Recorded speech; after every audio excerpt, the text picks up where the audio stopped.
श्रीगुरुभ्यो नमः। श्री महागणाधिपतये नमः। श्री महाकाली महालक्ष्मी महासरस्वती त्रिशक्ति स्वरूपिणी ललिता त्रिपुर सुंदरी देवताये नमो नमः। పుష్యమాసంలో పౌర్ణమికి ముందుగా వచ్చేటువంటి ఏకాదశిని పుత్రదా ఏకాదశి అని అంటారు.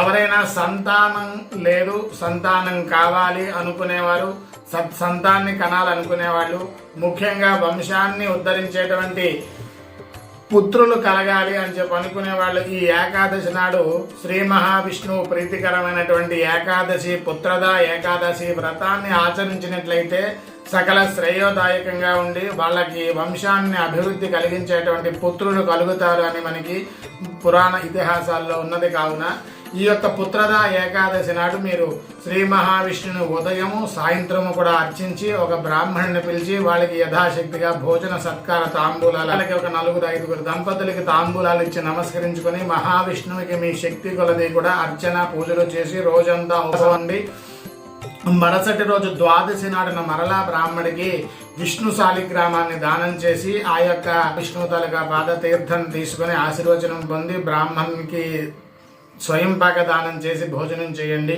ఈ పుత్రదా ఏకాదశి వ్రతము సకల దోషాలని కూడా పోగొడుతుంది, ఎంతో వైభవాన్ని కలిగిస్తుంది.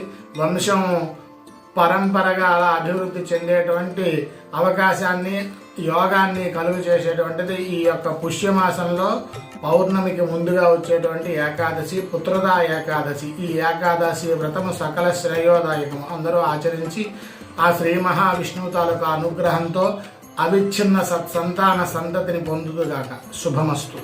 అమ్మ దయ ఉంటే అన్నీ ఉన్నట్టే. శ్రీ శ్రీ శ్రీ లలితా త్రిపుర సుందరి పీఠం సింహాచలం.